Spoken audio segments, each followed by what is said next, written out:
Appraisal of youth mobilization is our next interview. The countdown has begun. It is 10 days to the beginning of the general elections, February 14, 2015, and virtually all segments of the Nigerian population have been mobilized. Yes, indeed. The mobilization have specifically focused on women, youth, and the physically challenged, professionals, artisans, farmers, rural and urban dwellers. And I think, again, displaced people will be part of that population. Well, particularly, the reference will be that of the young people. Various political parties have been wooing the youth and their programs because they constitute the bulk of population and to a very large extent their electorates. We will be appraising the level of mobilization of youth in politics, especially in the coming election. Yes, indeed. We'll also be discussing what has been the level of involvement of youths in governance, their integration into the mainstream politics and development, as well as what the parties have in stock for them. Joining us for this discussion on Kakaaki, the African Boys, is Engineer Dagogo-Jack. He is immediate past chairman, Presidential Task Force on Power. He is also currently Deputy Chairman, National Youth Mobilization, PDP Presidential Campaign Organization. You're welcome. You're welcome very much. Now, let's get from your overview the involvement of youths in the campaign ahead of the general elections, and also what exactly is the role of the Youth Committee. Thank you. The Youth Committee was put together as other committees to handle the campaign of His Excellency the President's re-election. You recognize that the President actually, if you like, dedicated his re-election campaign to the youth of Nigeria. That's a deliberate step. It's a deliberate step. He recognizes that we have done things differently in the past for so many years, and we need to do things differently now going forward. And the only people who can anchor that change, that level of transformation, are the youths of this country. So he decided that single-handedly the central theme of his re-election would be reconnecting our youth back to governance, back to public service. So what is your evaluation of the youth involvement currently in the campaigns that are ongoing? How do you evaluate? It's growing. It's growing. We have challenges that are decades old, so you don't expect solutions also to be overnight. And I could talk about that as we go down the stretch. You know that back in the day we used to have very good public school system. And our public school system was dominant, which meant that there were more public schools that were turning out graduates than there were private schools. And because of that critical mass, it was possible for us to have almost a standard national culture in ethics, in values, in interrelationship, living together with one another. In recognizing that people are different, some people are rich, others are poor, it didn't matter because we all go to the same school. Sometimes even the people with less privileged people are becoming the best in sports, becoming the best in academics. So that kind of environment produced a national character which you can now dovetail into public service. We lost a lot of that.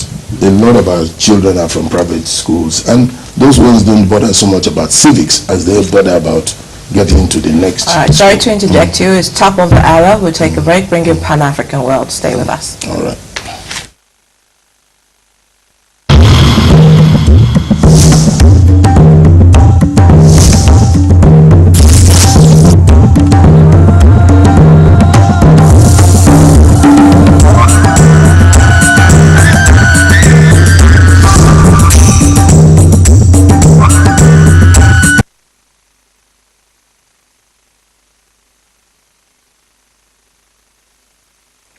This is Pan-African World. Zimbabwe has come under the human rights spotlight barely 3 days after its president Robert Mugabe was elected to the African Union chair.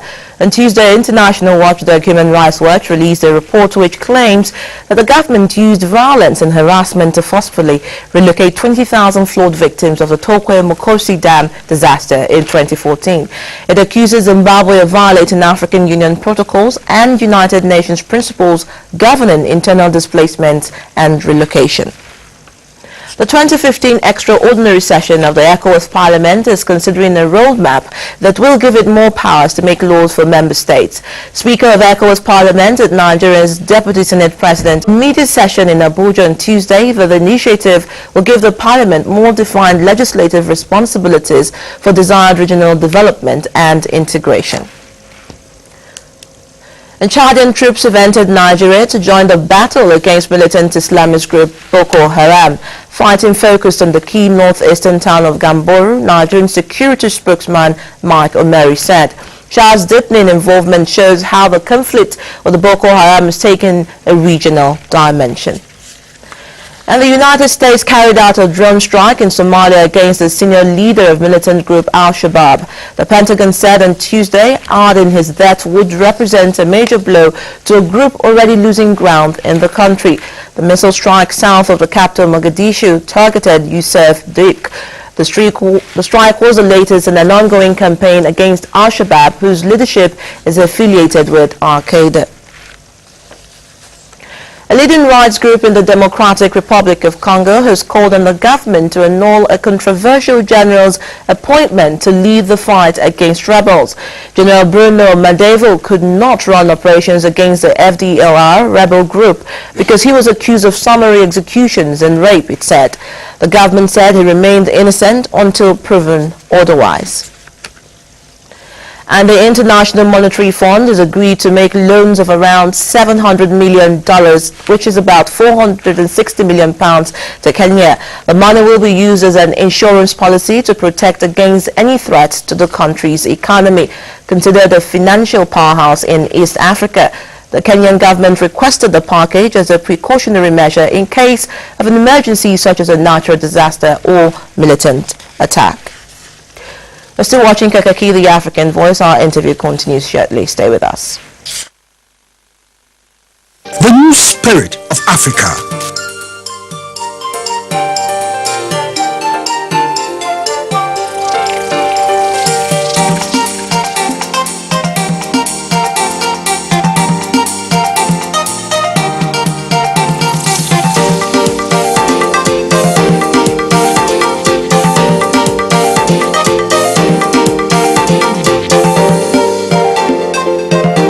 This is Kakaaki, the African Voice.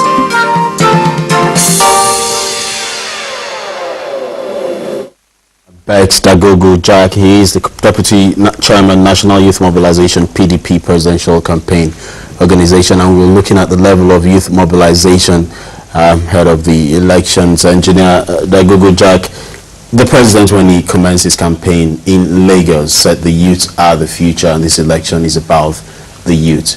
But a lot of people feel the president and the youth have suffered some kind of disconnect between the years, the 4 years it's been in power. Do you see it that way? And if it actually is that way, how do you breach that disconnect? I don't see it that way. Actually, the president has an impeccable record of youth connection, and you need to be very broad and exact in your definition of youth. If his program in SHOPE addresses infant and maternal mortality, that's a clearly youth-favored agenda, and there are results to show that we got impact, we got progress. Its intervention in You Win, fantastic youth connection agenda with credible results. You know what I mean? If you look at the other ones that have happened, say like in Agric, the young agripreneurs, it is a fantastic youth connection project. It's working very well. If you go beyond that, the MDG, Millennium Development Goals, there are programs that are targeted towards women, their enterprise, help them to start businesses. That has made a lot of impact. Leave that, go to the more senior youth, if you like. Go to the oil industry. A lot of young men below 30, 35 have businesses because of his local content policy. And they're doing very well. That's youth. Go to the power sector. I can name at least two who drove the acquisition of the privatization assets that are below 40. And they drove the consortium that acquired those assets. They're proud owners of major Nigerian industrial assets. That's creation of wealth.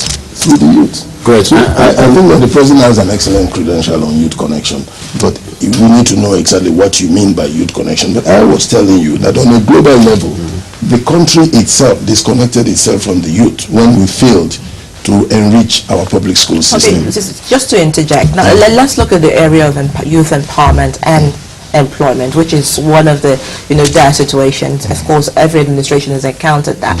Well, but let's look at a plan. Shouldn't there be specifically a 10-year Marshall Plan to actually address, that unemployment into full employment for youths in Nigeria? I agree totally, and I believe that there are a lot of efforts in the works. The president has put together a council that's essentially private sector, public sector council that looks at employment generation as a project. You can't provide better leadership with him behind, with political will. What we must understand is that initiatives take time to gel. Initiatives takes time to mature. And this stampeding ourselves from one post to the other for the sake of politics just reduces our capacity to finish well. We can start well, but if we do not have any form of continuity, and I don't use the word for the purpose of election, but I know for the purpose of development, if you don't have continuity, how can you predict you're finishing? It's always a problem. So the president is done very well. There's a vision towards unemployment gap bridging and employment generation. And it panned across the best to provide a plan, and we need to integrate that to the master plan you're talking about. But we need to allow ourselves to stay focused on what we're doing and spend some time to do it. We can't be rushing in and out just so to make a point that we're a democracy, or we're people of different backgrounds, so everybody must have a piece at it. I think that's what we do sometimes. Oh, you talked about the definition of who a youth is, so that the president can be able to target. And I look at the political appointees by the president. I said this before in this program. You have a minister of youth who definitely doesn't fall in the age range of a youth. And of course, we have an engineer, Dagogo-Jack, who is a deputy director of youth mobilization, who I don't know how engineer Bex is how old he is, but I'm sure a lot of young persons would envy your position that I wish I was there, I'm younger than you. How do we change the construct? Because sometimes the concept of youth doesn't really encompass who the youth really are. Excellent. But I'll tell you, the committee for youth mobilization has a chairman who is younger than me, and the directorate is led by the national youth leader of our party, who is not older than 32, and he's my boss so far as running this campaign is concerned. So we haven't been inconsistent, but more importantly, I think you must take something in context, which is that every adult was a youth. It was not catapulted into adulthood. So when you connect the two, you actually enrich the relationship. So the youth comes with their new ideas, with their exuberance. The old brings about his experience, and they kind of go towards a progress direction. And that's the beauty of allowing the youth some space, but not allowing them any space and talking about us living in the past. This is what I find difficult to understand in the current politics we play.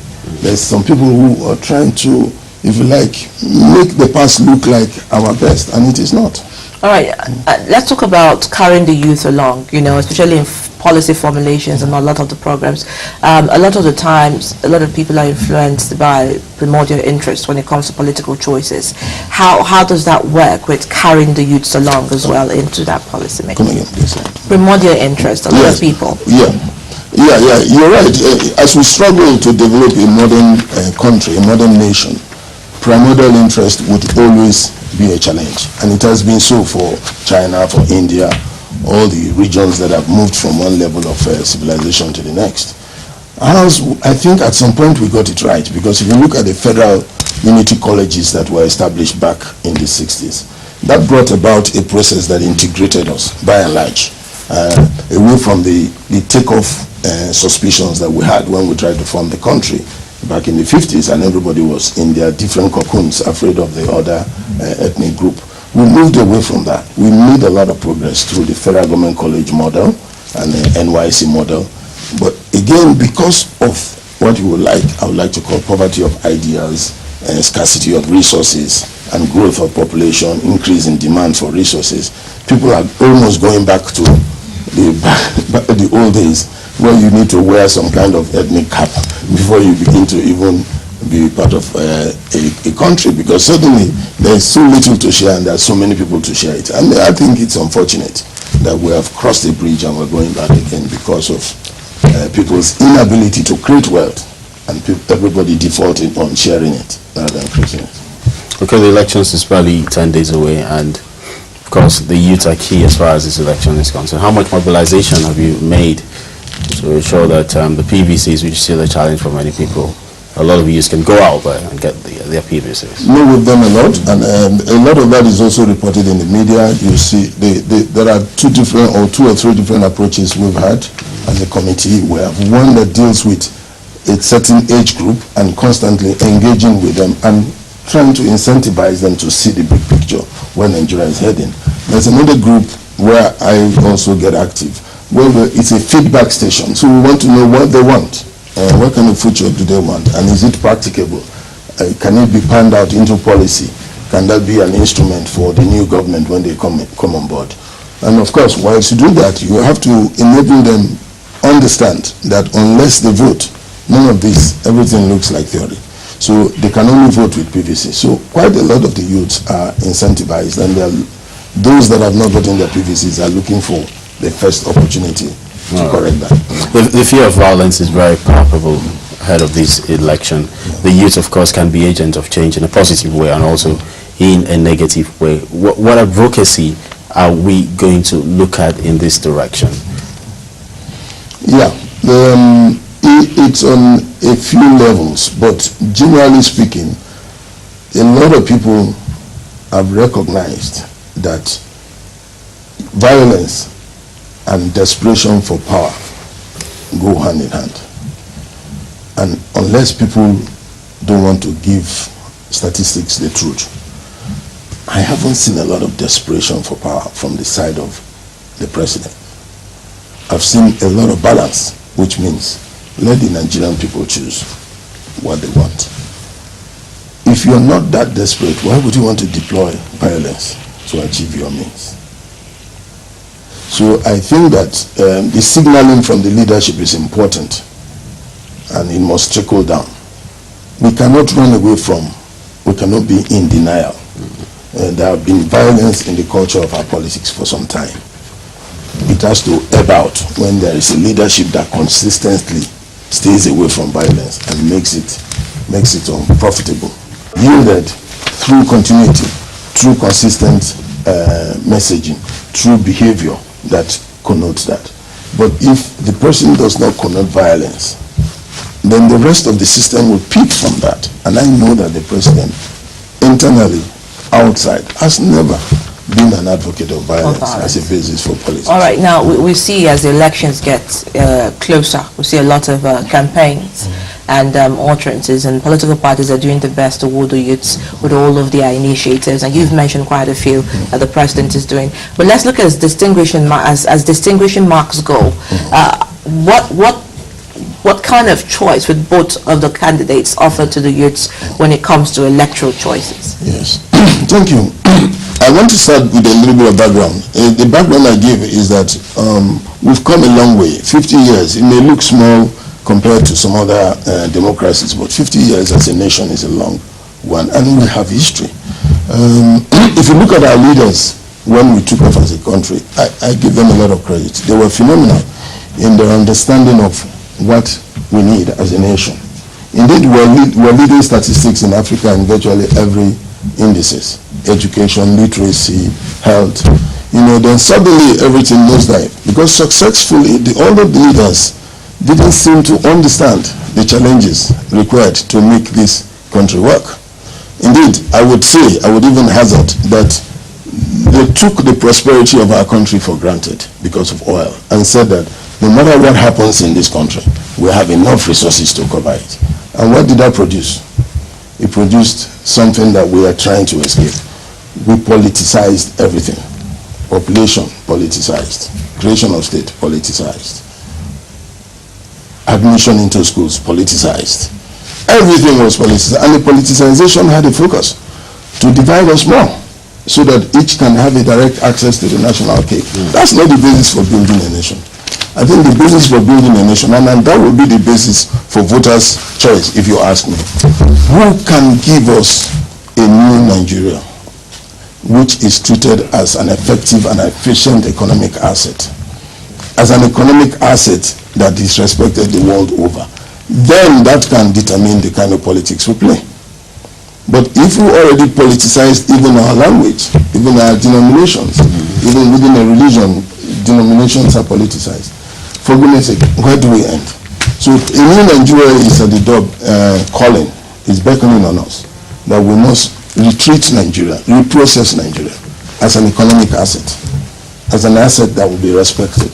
Then the politics will queue behind that. All right. Engineer Bex Dagogo-Jack, immediate past chairman, Presidential Task Force on Power, and currently Deputy Chairman, National Youth Mobilization, PDP Presidential Campaign Organization. Thank you so much for coming on the show. Thank you. Thank you. Kakaaki continues shortly, and we'll be taking world newspaper review. Do stay with us.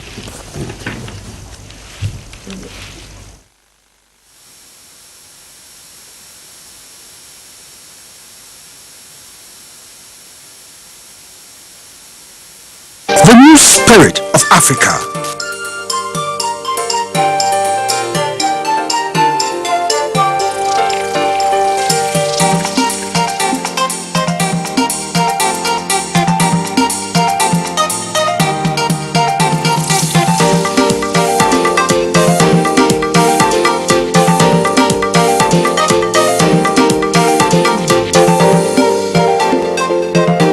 This is Kakaaki, the African voice.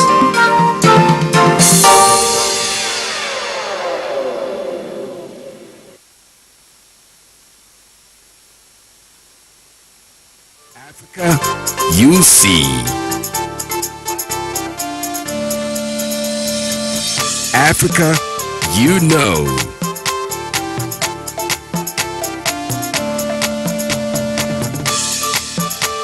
Africa, you understand. Africa, you celebrate. On Kakaaki, the African voice.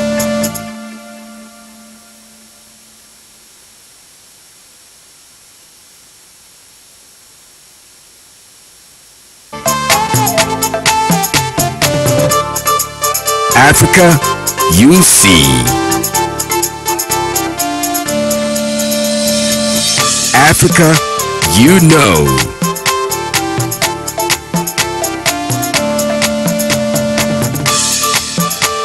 Africa, you understand. Africa, you celebrate. On Kakaaki, the African voice.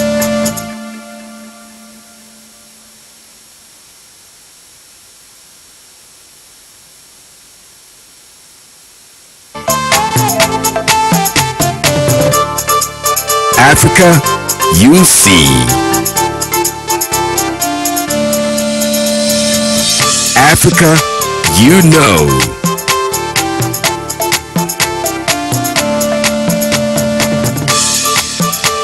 Africa, you understand. Africa, you celebrate. On Kakaaki, the African voice.